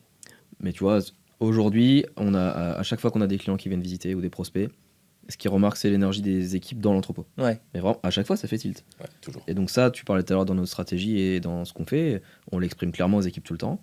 Alors on pourrait se dire que c'est du pipeau et que tous les chefs d'entreprise disent ça, mais je crois vraiment que c'est une croyance forte de si on dégage quelque chose collectivement qui fait que ça marche, ça va être je sais même pas si c'est un plus, ça va être quelque chose de vraiment essentiel, quoi. Qui va driver en fait reste, nos clients. Ouais. Moi, je passerai pour voir. Bah oui. Ouais. Pour observer. Pour valider. Et si c'est vrai, je sors l'épisode, sinon c'est vrai. Et à l'entrée, en plus, il y a une salle de muscu, donc tu pourras terminer par une séance de muscu énergisante, évidemment. Ouais, ça dépend du jour. Si c'est mercredi, pas de séance. Moi, je viendrai lundi pour la séance préférée. Les pecs. Bas, il pourra te faire des séances. Oui, ça a l'air. Peut-être l'inverse. Ça a l'air. Peut-être l'inverse aussi. L'IA dans tout ça, vous y pensez? Ah non, ça pollue. Alors, on peut dire deux choses. Alors déjà, avec Alex, on est sorti. Alors pendant les 6 mois où on a créé le projet, on est sorti un peu. Il y a quand même des gens qui ont envoyé qui nous ont envoyé des briques. Bah forcément. Tu sais un peu les pavés dans la mare, produire en Chine ça pollue, tu vois. Il y en a qui nous ont fait sortir un peu de cette idée-là de attends, c'est pas parce que c'est produit en Chine que ça pollue. Okay. À aucun moment vous étiez là en mode ouais c'est vrai, il a raison. Alors qu'est-ce qu'on peut faire, putain, on va jamais s'en sortir parce que si on prend en compte, si on prend en compte. Bah non mais c'est vraiment le deal. Non, là ce qu'on voit avec l'IA, c'est que on entend de plus en plus parler. Là ça fait quand même 6 mois où ça monte en flèche et bien avant pour ceux qui sont vraiment technophiles. Vous les intégrez déjà vos process? Ouais, alors on a dans le groupe, on a une boîte qui s'appelle Flows. Okay. Et en fait, pareil, c'est les gens qui sont à l'intérieur de Flows qui rendent cette boîte incroyable, mais il y a des personnes qui sont dynamiques dans cette boîte-là, qui sont passionnées. Et Antoine, notamment, qui est le patron de cette boîte-là, en fait, s'intéresse à tous ces sujets-là et les intègre au fur et à mesure pour donner à nos clients vraiment de la visibilité sur ce qui est fait à l'intérieur de nos murs et pour pouvoir améliorer le relationnel. Donc l'IA, elle peut servir à plein d'endroits pour apprendre des choses à nos clients, pour pouvoir répondre rapidement s'il y a besoin de donner des réponses. Et puis nous, en interne, sur plein d'autres aspects, en fait, on a besoin d'assimiler des bases de connaissances qui sont très importantes pour la réparation des produits, par exemple. Et en fait, l'IA nous donne l'accès à ces bases de données rapidement. Donc en fait, ça va être, de toute façon, je pense, au cœur de beaucoup de métiers. Mais nous, ça va être au cœur, mais plutôt en termes de support. C'est déjà dans votre réflexion, quoi. C'est un axe de développement fort. Fort, pas fort? Non, aujourd'hui... Alors moi, il y a 6 mois, je voulais pas entendre parler d'IA. Parce que, en fait, ce que je me dis, c'est que il y a d'un côté, vous êtes encore, vous n'avez pas de concurrents détectés, comme tu disais tout à l'heure. Mais en même temps, est-ce que c'est pas le moyen pour vous d'être plus performant, quoi? Ouais. Donc c'est pour ça que c'est fort, peut-être pas, mais au moins. Non, mais moi j'étais catégorique. Je suis dans un groupe aussi là, en parallèle un truc avec d'autres chefs d'entreprise, etc. Et on a eu une thématique sur l'IA. Vraiment, quand la programmation est tombée, je me suis dit mais ça va être. J'ai pas du tout envie de faire ça. Ouais. Et en fait, je suis ressorti. Alors la première partie de la journée, elle te fait quand même flipper parce que ça peut partir loin. Mais il y a quand même des cas d'usage aujourd'hui et qui te font gagner un temps fou quand même dans l'organisation. Ok. Donc j'ai changé en tout cas mon regard sur ce que ça pouvait nous apporter. Et je crois même maintenant que si on ne s'y met pas, on va vite être has-been sur certains trucs. Ouais. C'est ça que je veux dire. Et puis, l'IA existe depuis un moment en fait. C'est du réflexe informatique, donc c'est-à-dire que c'est du rebond informatique, ça vient chercher l'information et ça rebondit au fur et à mesure. Elle existait avant les 6 derniers mois, quoi. C'est juste que là, on sent que ça prend un essor qui est quand même vraiment différent, quoi. Il y a des formes différentes. Ouais, des formes différentes. Ouais, tout le monde te dit c'est demain. Tu vas voir dans cette année, en 2025, il va se passer des choses. Tu vas rien comprendre de ce qui t'arrive. Mais en fait, c'est vrai, ça va extrêmement vite. Ça va super vite. Ouais. Là, quand tu vois que tu peux taper un texte et que ça te génère une image en automatique et que ça fait... Non, mais il y a des choses vraiment bien faites, quoi. Alors en IA, je peux te donner par exemple quelques exemples dans la circularité. On va prendre des photos au cœur des flux pour pouvoir remettre des articles en ligne de seconde vie. L'IA, elle est capable de te faire une description d'un article en automatique. Tu vois. Donc il y a quand même des trucs vraiment précieux. Voilà, là où il y a des choses que l'IA pourra jamais traiter. Et nous, c'est bien ça qui fait notre différence, c'est que des compétences de mécanique, etc., c'est des gens qui vont agir sur des objets qui ont déjà été utilisés. Ça sera le cœur de notre objet. Après, toutes les tâches autour, celles qui sont intéressantes, plutôt les conserver parce que ça rend intéressant les métiers. Celles qui sont redondantes, essayer de les automatiser, de les processer et peut-être de faire appel à l'IA. Tu sais, des fois, là, j'ai assisté à une petite conférence l'autre jour, c'est sur les trucs tout cons, ça va être tous les mails, tu vois. Sur tout ce qui touche aux mails. Alors ça peut être une galère. Moi, j'attends que les logiciels les intègrent directement, ces trucs-là, parce qu'aujourd'hui, si tu dois tout faire avec Make ou je sais pas quoi, je trouve ça un peu galère, même si c'est du no-code. Mais j'attends que les applis le fassent tout seul. Mais tu vois, moi qui me lance un petit peu dans la sublimation, comme vous pouvez le constater, alors, ceux qui nous regardent ou qui nous écoutent peuvent pas voir. Mais il y a une belle imprimante et une belle presse à chaud juste derrière. Et en fait, même si je veux pas en faire un truc comme les frères Chaussettes, qui est un truc de fou, je me pose la question de comment on peut automatiser ce petit business au maximum. Tu sais, tes étiquettes qui sortent toutes seules parce que dès qu'il y a une commande, je sais pas, ton étiquette elle sort, je sais pas comment on peut faire, je sais pas. C'est tous ces petits trucs là. Qu'est-ce qu'on peut automatiser? Et je me suis dit, ça se trouve, à votre échelle, vous avez peut-être un peu plus de moyens pour le mettre en place. Est-ce que vous le faites? Est-ce que je sais pas. Aujourd'hui, ce qu'on a identifié dans ces process-là qui prend du temps, c'est tout ce qui est BAT. Créer le visuel pour les clients, etc. Donc ça, effectivement, je pense que c'est des choses demain qu'on pourra automatiser, ou en tout cas fortement automatiser, puisqu'aujourd'hui, aller chercher une image dans une base de données, venir le mettre sur un Excel ou un autre doc, etc. Bon, ça prend un peu de temps et c'est pas ce qui crée le plus de valeur. Donc je pense que ça, ce sera des sujets. On a déjà des marques partenaires qui nous accompagnent, tu vois, pour qu'on puisse vectoriser plus rapidement les logos, pour qu'on puisse faire des choses assez intéressantes. Parce que vous faites aussi, vous, impression, broderie, sublimation, et effectivement... tu as toujours ce client-là où si tu veux faire une impression, tu as besoin d'un logo de bonne qualité, normalement vectorisé. La plupart du temps, ils savent pas ce que c'est, donc ils t'envoient un PNG bien pixelisé. Et du coup, comment vous faites pour répondre à ça typiquement? On a des compétences qui savent le faire en manuel, et puis on a après des partenaires qui nous accompagnent quand on a vraiment des masses importantes à traiter et qui nous permettent de vectoriser proprement des logos qui sont pas vectorisés à la base. Donc ils remettent des pixels pour améliorer la qualité et puis ils le vectorisent derrière, je pense. Ok. Bon, là, c'était le petit point IA. Tu as parlé d'un groupe d'entrepreneurs. Vous avez été accompagné par des groupes, par, je sais pas, Réseau Entreprendre, par la CCI ou je ne sais quelle institution? En fait, comme on t'a dit, on a la chance de travailler avec Mathieu, donc qui est un peu notre réseau. C'est lui. En tout cas, c'est lui qui ramène cette expérience-là et cette assise-là. Donc c'est vrai que toutes les questions, tu vois, du début de comment créer les statuts, etc., on n'a pas eu à se prendre la tête avec ça. Parce qu'il y avait ce trinôme qui était là. Au tout début, on savait pas, c'était pas le projet de base de reprendre le bâtiment de Decathlon. On s'est dit, en fait, quand l'histoire allait se terminer avec Decathlon, qu'est-ce qu'on fait? Bon, cette fois, on allait entreprendre. Et donc, on est par contre passé par la CCI. On avait commencé à se former, à regarder les dossiers, etc. Et puis, finalement, comme ce projet-là est arrivé, on a vite repris le cours et Mathieu est venu amener cette expérience aussi. Ce qu'on peut dire, c'est que avec Decathlon, et puis on a continué après la bascule, on a fait partie de groupes de travail. Donc, on avait souscrit avec le MO. On a fait 18 mois avec le MO. Alexandre, déjà avant, lui faisait partie de groupe Germe. Et donc voilà, en fait, on a continué à se former, tu vois, à s'éduquer à certaines problématiques et puis à coopérer avec d'autres. Tu vois, on avait participé sur l'écomobilité avec le MO. Sur tout le projet écomobilité, on avait participé. Je savais pas que le MO faisait des trucs comme ça. Tu peux t'y inscrire. Là, tu rencontres d'autres personnes qui sont soit chefs d'entreprise, soit qui font partie d'entreprise, mais qui sont intéressés par les sujets RSE, par les sujets environnementaux, sociaux et environnementaux d'ailleurs, et puis qui nous éduquent. C'est quoi le gros point le gros sujet environnemental que vous essayez de traiter là au maximum, si tant est qu'il y en ait un? Il y en a deux en fait. Alors en interne, c'est-à-dire ce qu'on essaie de faire vivre à nos équipes, c'est plutôt sur les piliers. Donc plutôt consommation, déplacement, véhicule, travail, donc déplacement, domicile, travail avec les véhicules, donc plutôt mobilité verte, tu vois, on essaie de développer ça en interne, donc consommation et ça. Sur le point de vue externe, nous, ce qu'on essaie de faire, c'est de transformer nos clients. Et transformer nos clients, ça veut dire quoi? Essayer de limiter la vente de produits neufs, surtout sur des produits qui n'auraient pas d'intérêt à être vendus neufs, mais plutôt peut-être loués pour qu'ils soient au maximum utilisés. Et donc, si on arrive à faire pivoter nos clients, ils vont moins produire et donc moins polluer. Donc notre action, elle se joue principalement là en fait. Okay. Et vous, en interne, c'est quoi vos petites actions à vous chez Régénère? Bah là, il y en a quelques-unes. Je t'en donne 3-4. On a planté des arbres fruitiers. Okay. On a un éco-pâturage avec une 20-25 moutons. On a des coéquipiers qui sont éduqués à venir en mobilité verte. Donc covoiturage, transport en commun ou vélo. Okay. Et en fait, on a une appli à l'entrée de l'entrepôt. Quand tu rentres, bah, tu la verras, hein, sur laquelle tu peux cliquer. Et en fait, ça vient faire un peu un ranking des personnes qui se déplacent le plus en écomobilité. On a un compost, on a du compost, on fait du tri. Et à la fin, tu gagnes un vélo? Alors à la fin, non, mais il y a des avantages. Ouais, il y a des avantages à faire ça. Il y a des avantages financiers et pas que. Okay. Mais voilà. Bah, dans les tests dont je parlais tout à l'heure, un coéquipier qui vient en vélo, on a fait toute une phase de test l'année dernière pour qu'il puisse venir, on puisse aménager ses horaires pour qu'il puisse avoir un petit déj quand il arrive, parce qu'en fait, quand on vient très tôt le matin, en log, on commence à 6h. Donc voilà, c'est quand même un effort de venir en vélo, quoi. Donc voilà, tu vois.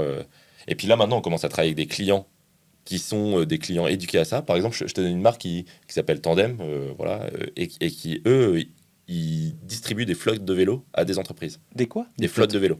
Ok, donc, des flottes, ok. Ouais. Et nous, tu vois, typiquement, c'est des projets qu'on pourrait mettre en place de cette manière-là, quoi. Donc, c'est pour dire qu'en fait, il y a plein de petites actions. Donc, je disais compost, on va pas tarder à mettre un frigo du partage. C'est quand tu as des vieux trucs, tu peux les... Okay. Donc, c'est tout un tas de petites actions. Et après, historiquement, en logistique, bah, nous, on trie les emballages. Enfin, en logistique, c'est principalement des actions sur le transport et des actions sur les emballages. Donc, on trie le carton, on trie le plastique. C'est nos deux plus gros faiseurs en termes d'emballage. On les trie, on les recycle, on les valorise, hein. Et puis sur le transport, bah, on a du transport vert, donc transport au gaz ou biocarburant. Ok. En vrai, c'est fou tout ce que vous avez mis en place en moins d'un an, ça charbonne de fou, hein. Ouais, bah, peut-être ce qui nous aide là-dedans, c'est ce qu'on discutait ce matin ensemble, mais c'est un peu l'organisation humaine du bâtiment. Ouais. On a posé très tôt qu'avec tout ce qu'il allait avoir à faire, on voulait surtout pas que ça repose sur moi et Bastien. Et donc on avait, comme on disait tout à l'heure, une centaine de personnes qui avaient bien sûr un métier de base, mais qui avaient aussi des talents à côté. Donc une fois que tu as dit ça, c'est bien, mais c'est comment tout ça se met en mouvement et comment finalement la machine tous les jours elle tourne, parce qu'il y a des gens qui mettent de l'énergie sur des sujets autres que juste produire. Et donc ça, c'est ce qui nous aide aussi à avancer, tu vois. Okay.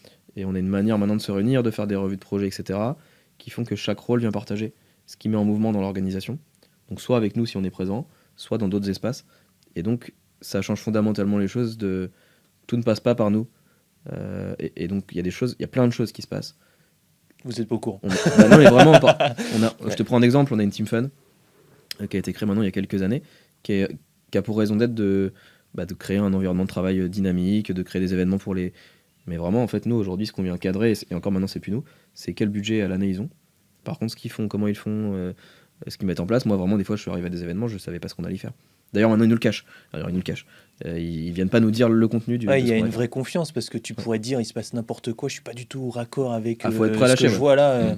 Faut être prêt à lâcher, ouais. Faut être prêt à lâcher, mais à la fois, tu fais grandir les gens avec qui tu bosses, quoi. Donc ça, c'est ce qui nous fait... C'est pour ça qu'on fait ça, en tout cas. Ouais. 1, tu vas plus vite. 2, tu as des gens qui s'autonomisent et qui prennent des responsabilités. Et puis 3, vraiment, tu as un plaisir différent dans ton boulot quand tu peux participer à la vie active de ta boîte. Tu vois. C'est souvent un problème, hein. On va faire participer les gens, on va faire du collaboratif. Ouais, ok, mais comment et ça se matérialise de quelle manière? C'est pas toujours simple, c'est pas toujours clair. On a eu plein de sujets autour de ça. Mais c'est vraiment une philosophie de fond qu'on a envie de développer. Et ça, c'est pas parce qu'on n'est plus chez Decat que c'est quelque chose qu'on va arrêter, bien au contraire. C'est marqué. On est en train de faire le visuel là, avec vision, valeur et nos piliers. Et dans les piliers, il y a vraiment, on veut des métiers riches et responsabilisants. Ça veut dire que ça, c'est écrit et ça dérogera pas. En tout cas, ça fait partie du fonctionnement social, on va dire, de oui, et puis c'est sûr que ça limite le turnover, quoi. Ouais, et puis dans nos rôles de leader, donc nous en tant qu'aujourd'hui de chef d'entreprise, mais aussi de nos leaders d'équipe, tu développes aussi autre chose.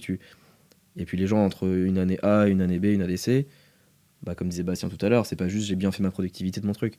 Ok, ça c'est super intéressant, mais non, j'ai appris à faire tel truc. Je me suis développé, je me suis découvert une passion. Merci, vous m'avez fait grandir, maintenant je vais changer de métier en fait. Bon, etc. C'est ça qui joue. Ça fait richesse métier. Et puis après, d'un point de vue efficacité, on n'est pas tous bons à faire tout, en fait. Et souvent, le chef d'entreprise, dans un système un peu pyramidal, il va récupérer toutes les questions de l'entreprise, mais il y a des questions sur lesquelles il est pas bon, il n'y fait pas face tous les jours, etc. Et donc, d'un point de vue pertinence, mais quelle pertinence que la personne qui est face au problème, qu'il traite tous les jours, puisse y répondre, tu vois, via un rôle ou via une mission, quoi. Donc, c'est vraiment le cœur aussi, tu vois. Il y a une partie vraiment enrichissante, épanouissante, accomplissante métier, et puis une partie pertinence en fait. Pertinence que les personnes qui sont confrontées à ça puissent remonter les problèmes et qu'on puisse leur donner les ressources pour les traiter en fait ces problèmes. Ok. Ça c'est quand même complètement à contre-courant de ce qu'on demande aux gens dans leur éducation de manière générale. Souvent. C'est-à-dire qu'on se retrouve aussi avec des gens qui disent mais c'est pas mon métier truc, quoi. Ouais, mais il y a un chef, il doit faire. Mais vraiment, au tout début, ça part de ça. Donc le chemin, il est quand même long. Mais ce qu'on se rend quand même souvent compte à la fin, c'est que, bien sûr que tu es content de pouvoir avoir les mains libres pour traiter ce qui te bloque au quotidien. Ouais. Donc voilà, par contre, après, ça passe par ce qu'on disait, des plans de montée en compétences, des formations, la communication, etc. Ok. Donner vraiment la place aux gens de faire. Et pas dire de faire et puis reprendre après un peu la couverture en mode super, ça marche bien. Et voilà, il y a tout un système à mettre en place là-dessus. Et donc il y a un lâcher prise, le droit à l'erreur évidemment, et puis on grandit au fur et à mesure. Et donc dans les objets sur lesquels on décide, on grandit aussi. Donc si au début on pouvait simplement proposer des idées, au fur et à mesure des rôles qu'on prend, on peut non seulement proposer mais décider sans avoir à demander à tout le monde, tu vois. Et puis ensuite on peut valider des choses qui coûtent de l'argent, des choses qui font vraiment des changements de fond dans l'entreprise, quoi, tu vois. Dans le temps. Est-ce que finalement c'est le nouveau management? Le fait que vous soyez jeune, vous pensez que ça pose un problème de manager des personnes qui sont un peu plus âgées? Non. Chez Decathlon, on a toujours eu à le faire. Je crois que c'est plutôt un état d'esprit. Ouais. Moi, dans mon expérience personnelle, j'ai connu des personnes qui étaient moins jeunes que moi et qui étaient tout aussi éduquées, même beaucoup plus éduquées que moi à ce type d'organisation. Donc c'est vraiment du mindset. Voilà. Je pense que c'est vraiment la base, quoi. Ouais, en tout cas, t'as raison, on a un historique chez Decathlon. C'était pas du tout quelque chose qui posait problème. C'était pas une question, en fait. Voire c'était une habitude. Ouais. Alors peut-être un petit peu moins en logistique où les mandats de directeur ou directrice duraient quand même assez longtemps. Ouais. En magasin, ça tourne quand même pas mal. Et finalement, ça apporte une certaine dynamique. Mais ça crée aussi bien sûr d'autres choses. Quand tu changes de leader tous les ans, ça peut créer aussi une sensation de recommencer à zéro, de devoir refaire tes preuves. Donc c'est les deux. Mais en tout cas, on n'a pas ça aujourd'hui. Moi, je dis souvent, je crois pas que c'est une question d'âge. C'est une question de le sentir, en fait. J'ai souvent cette question-là en recrutement. Tu parlais des alternants tout à l'heure.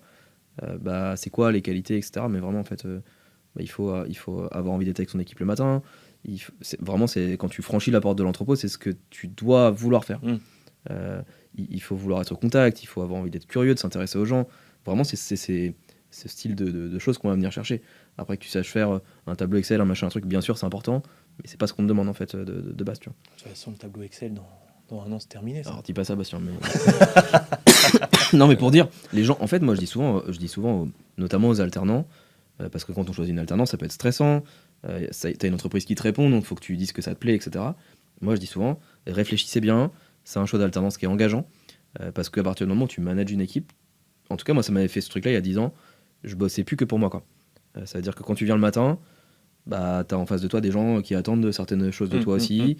T'es pas en forme, il faut quand même voir. Enfin là, il y a tout un truc de... J'ai vraiment souvenir de... T'es plus sur ton petit poste à gérer ton projet, quoi. Non, t'as des gens qui attendent de toi des choses. Et donc, si t'aimes pas ça, c'est vite pénible pour les gens avec lesquels tu travailles aussi, quoi. Mais c'est... Ouais. Alors, j'ai l'impression que vous êtes tout le temps au taquet, etc. Donc, se pose quand même la question de la gestion pro-perso. En fait, vous travaillez combien de temps? Comment vous avez arrivé à gérer votre temps, etc. Chez Decathlon, c'était déjà dans la logique. En fait, c'est des métiers... alors, Alex le disait, t'es un peu passionné de ce truc-là. Enfin, c'est-à-dire que c'est un peu ta dynamique. Puis c'est votre bébé, de toute façon, on la régénère aujourd'hui. Donc, c'est toujours la même chose.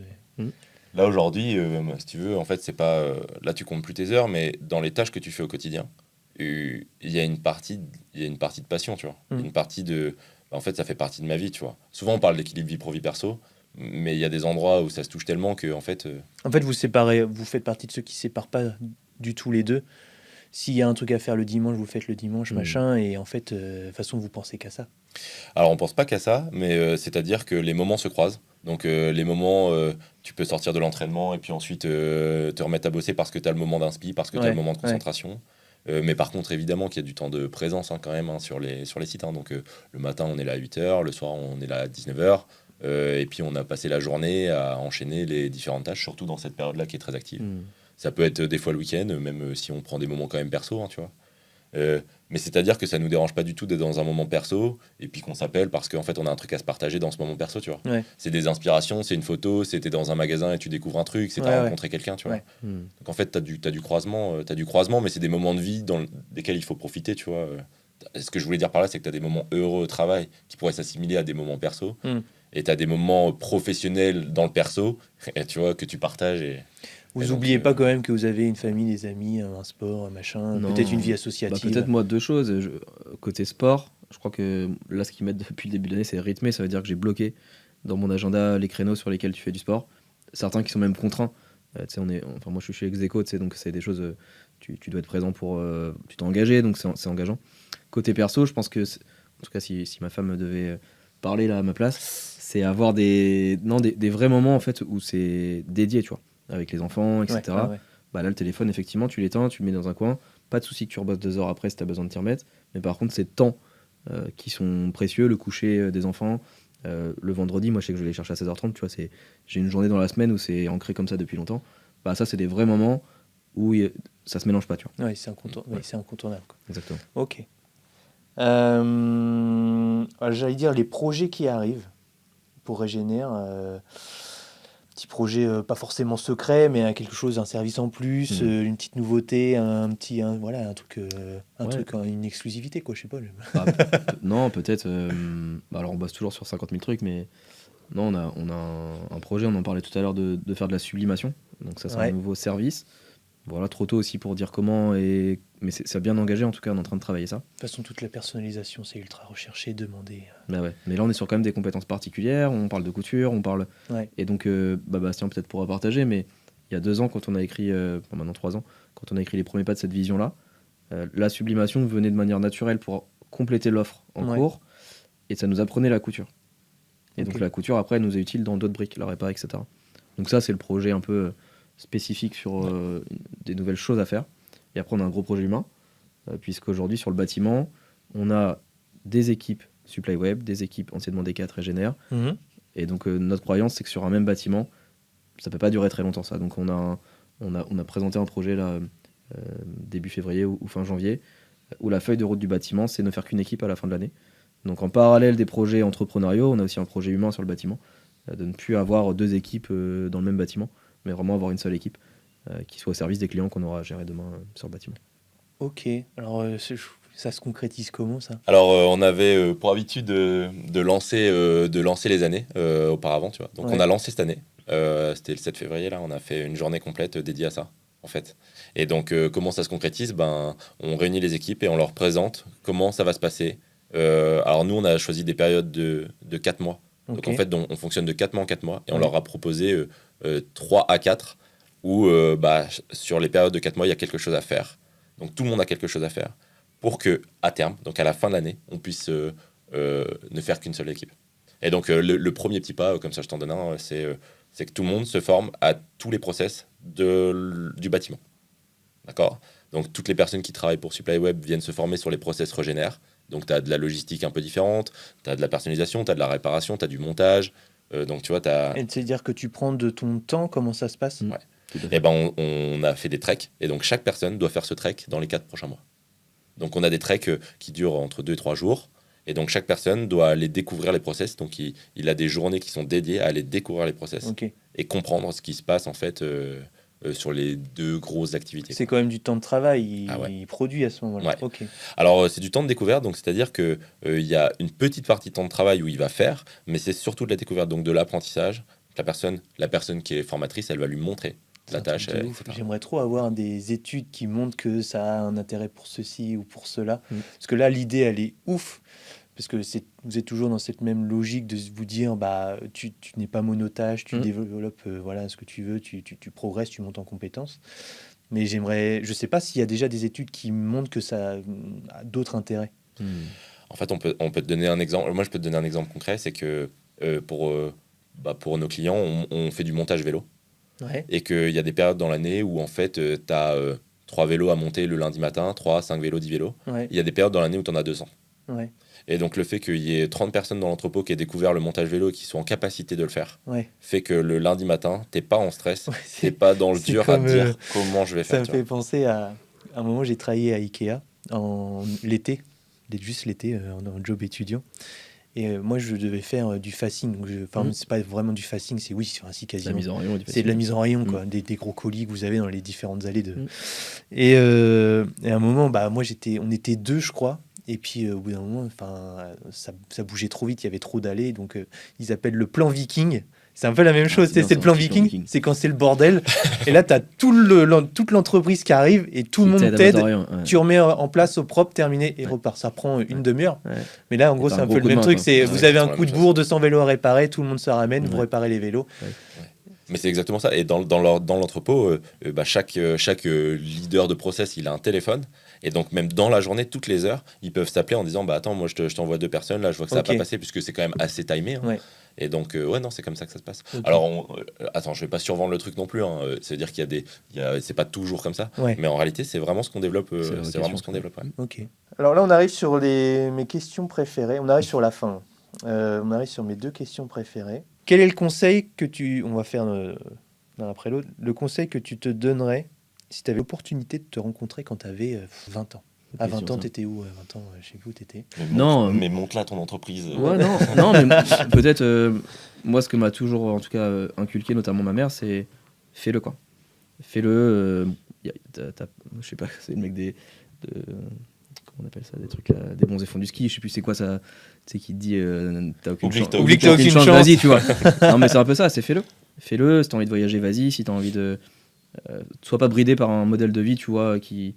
Donc sûrement qu'elle me le disait parce que peut-être qu'ils ont eu aussi une vie où ils ont été un peu plan-plan, tu vois, mais vraiment je crois que c'est ce conseil, fais-toi confiance, fonce, quoi. Moi c'est vraiment le conseil que je me donnerais et c'est déjà celui que j'avais à l'époque, donc je sais pas en fait si je changerais quelque chose, c'est peut-être ça que je veux dire. C'est saute le pas, on verra après. Ouais, fonce, quoi. Okay. Moi ça serait peut-être, on parle souvent d'intuition, donc c'est suis ton intuition. Et il y a des choses que j'ai faites et je les sentais pas, tu vois, on parlait de mes études quand j'étais plus jeune et je sentais pas physique mathématiques, tu vois, je sentais pas ce truc-là. Donc c'est peut-être moi le conseil que je me donnerais si je devais. Ce serait certainement ça, tu vois. S'il y a vraiment un truc qui te fait mal, n'y va pas, même si tout te conduit vers ce truc, tu vois. Ok. Voilà. Même si ton cercle proche te dit, si quand même. Ouais. C'est bien physique. Exactement. Ouais. J'ai appris des choses. Hein. Ah bah oui, toujours. J'ai fait 5 ans de STAPS. Moi non plus, je suis pas du tout dans le milieu du sport. Et au final, t'en ressors forcément quelque chose. Est-ce que vous avez des mentors, des personnes qui vous ont particulièrement aidé, inspiré, que vous avez rencontré ou non, hein? Moi, d'une manière un peu globale, ce que je peux dire, c'est que... Une gapette. Ouais, ouais, et puis d'autres, hein, d'ailleurs, dans la génération volée, mais... alors moi, il y a papa, il y a eu 2 directeurs chez Decathlon vraiment qui m'ont inspiré, celui que j'ai connu à Caen et puis celui que j'ai connu à Rouvigny. C'était qui à Caen? C'était Simon et Gilles, et qui se reconnaîtront. C'est pas des noms qui me parlent. Vous connaissez tous du monde qui a travaillé à Decathlon, mais c'est pas noms-là. Donc ces personnes qui m'ont aidé. Et puis après, moi, d'une manière un peu plus générale, il y a des personnes que je vois faire des choses dans le monde qui me semblent tellement compliquées. Et en fait, très rapidement, ils arrivent à les mettre en place. Et donc il y a des entreprises, c'est des entreprises en particulier. Mais vraiment, où je me dis, c'est des génies. Enfin, comment ils ont réussi à aller à ce point-là vite. Donc voilà. Mais si je devais en donner 3, ça serait plutôt cercle proche, quoi, tu vois. Ok. Moi, c'est un peu bizarre, mais j'ai pas de gens non, mais vraiment que je connaisse ou qui, tu vois, de qui. Juste toi. Non. Enfin, je m'inspire. Non, mais moi, c'est plutôt des. Non, mais tu vois, des livres que je lisais, des Richard Branson, etc. C'était des gens qui m'inspiraient, tu vois. Tu lis beaucoup? Pas des masses. Alors moi, j'achète beaucoup de livres. Si t'as l'occasion de venir un jour, j'achète beaucoup de livres. Je les lis pas, mais je sais qu'ils sont là et que si j'en ai besoin un jour, je les aurai. Mais donc j'ai acheté beaucoup de livres de ces personnes qui construisaient vraiment des trucs qui pour moi étaient stylés. Et je m'étais quand même écrit il y a un an de travailler avec des gens qui m'inspiraient, tu vois. Ok. Donc non mais oui. Ah ouais, tu veux dire. Non mais ouais bah. Alors il parle plutôt de Guillaume Gibault. Mathieu et après oui. Non mais moi je vais t'en donner parce que là il t'en donne pas, mais moi je vais te donner des noms. Hein. Non mais oui, non mais j'allais les citer après, tu vois. Mais moi je m'étais noté ça veut dire que on a dans une partie là de notre vie pro, notamment sur la fin, bossé avec beaucoup de gestionnaires, beaucoup de gens qui te racontaient la messe tout le temps et qui n'avaient pas de vision. Donc moi j'ai besoin de m'inspirer de gens qui soient visionnaires, qui tracent, tu vois, qui envoient et qui t'inspirent parce que pas peur, parce qu'ils y vont, parce que donc ça me plaît bien. Et oui, après pour revenir, mais je les ai déjà cités tout à l'heure, tu vois, des Guillaume Gibault, des Justine Hutto, etc. Moi c'est des gens qui m'inspirent dans leur style de vie. Ils ont vraiment pas une vie comme tout le monde, tu vois, donc ça m'inspire. Ils font des trucs, en tout cas d'extérieur, ils font des trucs stylés et ils le communiquent bien. Ok. Donc ça je crois que c'est des gens qui m'inspirent vraiment. Ouais. Ouais. Moi, ce que je peux dire, c'est que je m'en suis rendu compte tard. Enfin, tu vois, là, donc il cite quelques personnes, mais il y a des personnes qui m'inspirent, mais c'est pas au sens les idées les plus créatives qu'ils ont. C'est pas toujours ça, tu sais. C'est qu'en fait, tu te rends compte 2 ans après